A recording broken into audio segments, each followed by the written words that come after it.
Hello, we've reached Sunday, the last day of the weekend before we start the week again. Right, okay, we have two cards for you today.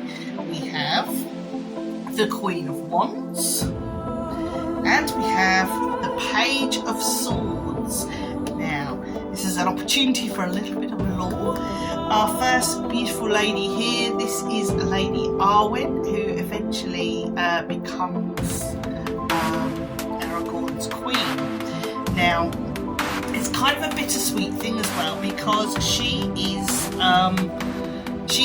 technically she's an elf, but she also has mortal blood because of some of her ancestors have had mortal, and so she has the right to choose, because Elrond chose to be an elf. She has the right to choose whether or not to remain an elf or to become mortal.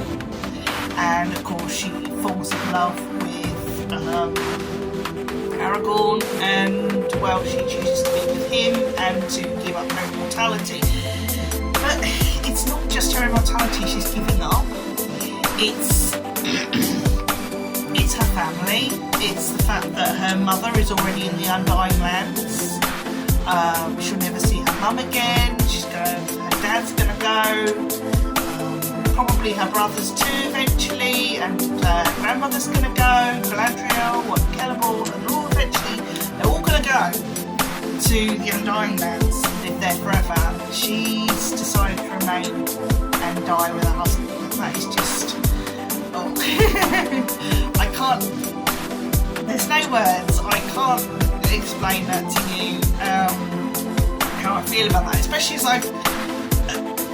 especially as I've read what happens later on in the story, and I will probably come across that with another bit of talking more at a later date. But anyway, we need to move on to Merry, and we need to move on to the reading. So, this is not Merry, this is Pippin.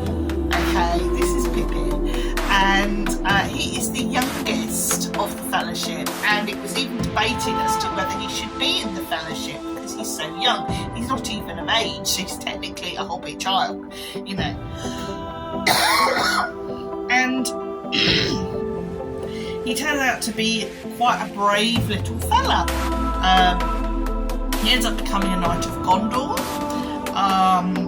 He gets captured by orcs, and also along with Merry, and they escape, and he's quite a resourceful little fella as well. He's quite a clever hobbit as well, and they end up meeting Treebeard in Fangorn, and convince them to go and attack Isengard and to sort of overthrow Saruman. He's quite a brave little fella, and also he's sort of there at the end when they go to the gates of Mordor. He wanted to do his bit because his friend Merry had sort of done his bit in the Pelennor Fields, and he wanted to go and do his bit, so he went off to Mordor with him as well. So yes, Merry is quite a brave little soul, and sometimes people you don't think can be a lot, can be absolutely amazing. You might meet someone and you think, well, I don't think they're going to be able to do this, that, and the other, and you might find actually you're wrong, and they might be the best person, best fit for the job, just like Merry.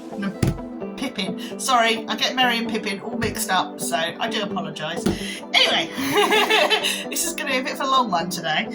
So back to Arwen. As I say, she's had to make some very difficult choices, and I kind of think these are kind of saying here that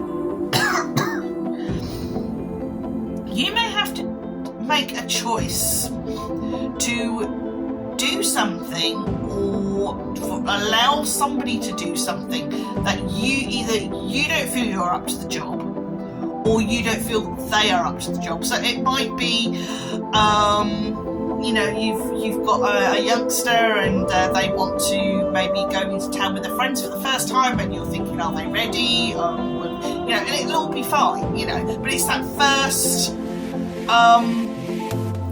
first time that they do something, you know. Are they going to be okay? Are they going to, you know, are they going to manage? Blah blah blah blah. But sometimes you have to sort of say, make that difficult choice. Okay, I'm going to let you do it. And as I say, with Arwen, she does become queen, and obviously with that kind of job, with that kind of role when you're ruling with your husband, you've got to be able to give them good guidance and wisdom. And of course, she lived a lot of years, so she would be able to do that for her husband. So I kind of feel like you've got to be willing to let go of the apron strings a little bit, whether that be in a physical sense or a metaphorical sense.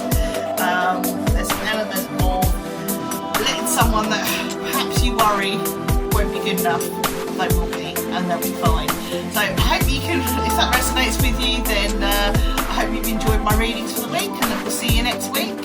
And all that remains to be said is take care, look after yourselves, and watch how you go.